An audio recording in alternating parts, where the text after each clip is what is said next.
Mexique, un journaliste qui faisait l'objet de menaces a été assassiné, le troisième depuis janvier. Un journaliste mexicain, Jorge Armenta, a été assassiné samedi dans le nord du pays, ainsi qu'un policier municipal, portant à 3 le nombre de journalistes tués au Mexique depuis le début de l'année, a-t-on appris de sources judiciaires. Le journaliste, directeur de Medio Obson, un média en ligne, a été victime d'une attaque armée assidue à Obregón, dans l'état de Sonora, nord, au cours de laquelle un policier a également été tué, et un autre blessé, ont précisé sur Twitter les services du procureur local. Jorge Armenta avait reçu des menaces et bénéficié d'un programme de protection pour les personnes menacées, défenseurs des droits de l'homme et journalistes, a indiqué Alaf Balbina Flores, la représentante au Mexique de Journalistes sans frontières, une ONG, qui chiffre à 3 le nombre de journalistes assassinés depuis janvier dans ce pays, un des plus violents de la planète. En avril, un journaliste porté disparu avait été retrouvé mort à Acapulco, sud-ouest, et fin mars, une journaliste avait été abattue dans l'état de Veracruz. Cette journaliste avait dénoncé de multiples menaces de mort et d'agression de la part de responsables politiques locaux. Le Mexique est l'un des pays les plus dangereux de la planète pour les journalistes. Plus d'une centaine d'entre eux ont été assassinés depuis 2000, dont 10 en 2019, selon Reporters sans frontières.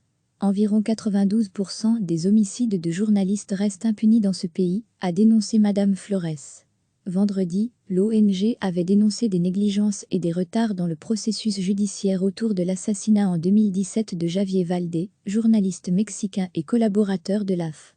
Les négligences des autorités et les retards dans le processus font craindre qu'une fois de plus, les responsables du crime soient impunis, a dénoncé dans un communiqué l'Organisation française de défense de la liberté de la presse.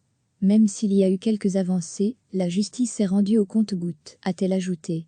Le meurtre du cofondateur de l'hebdomadaire Riodos et collaborateur du quotidien La Jornada, salué pour ses enquêtes sur le trafic de drogue, avait provoqué une vague d'indignation internationale. Javier Valdé a été tué à la sortie de son bureau, après des enquêtes sur l'influence dans sa région natale de réseaux de trafiquants de drogue comme celui d'El Chapo, Joaquin Guzman, qui purge désormais une peine de prison à perpétuité aux États-Unis.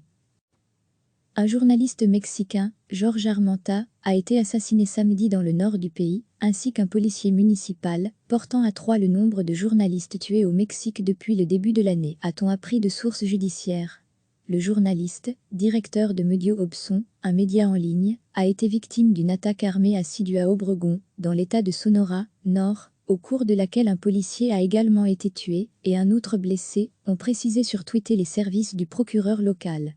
Jorge Armenta avait reçu des menaces et bénéficié d'un programme de protection pour les personnes menacées, défenseurs des droits de l'homme et journalistes, a indiqué Alaf Balbina Flores, la représentante au Mexique de Journalistes sans frontières, une ONG, qui chiffre à 3 le nombre de journalistes assassinés depuis janvier dans ce pays, un des plus violents de la planète.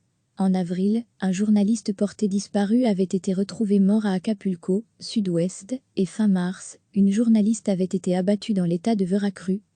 Cette journaliste avait dénoncé de multiples menaces de mort et d'agression de la part de responsables politiques locaux. Le Mexique est l'un des pays les plus dangereux de la planète pour les journalistes. Plus d'une centaine d'entre eux ont été assassinés depuis 2000, dont 10 en 2019, selon Reporters sans frontières. Environ 92% des homicides de journalistes restent impunis dans ce pays, a dénoncé Madame Flores. Vendredi, l'ONG avait dénoncé des négligences et des retards dans le processus judiciaire autour de l'assassinat en 2017 de Javier Valdé, journaliste mexicain et collaborateur de l'AF. Les négligences des autorités et les retards dans le processus font craindre qu'une fois de plus, les responsables du crime soient impunis, a dénoncé dans un communiqué l'Organisation française de défense de la liberté de la presse. Même s'il y a eu quelques avancées, la justice s'est rendue au compte-gouttes, a-t-elle ajouté. Le meurtre du cofondateur de l'hebdomadaire Riodos et collaborateur du quotidien La Jornada, salué pour ses enquêtes sur le trafic de drogue, avait provoqué une vague d'indignation internationale. Javier Valdé a été tué à la sortie de son bureau, après des enquêtes sur l'influence dans sa région natale de réseaux de trafiquants de drogue comme celui d'El Chapo, Joaquin Guzman, qui purge désormais une peine de prison à perpétuité aux États-Unis. Cliquez sur s'abonner pour recevoir les dernières nouvelles.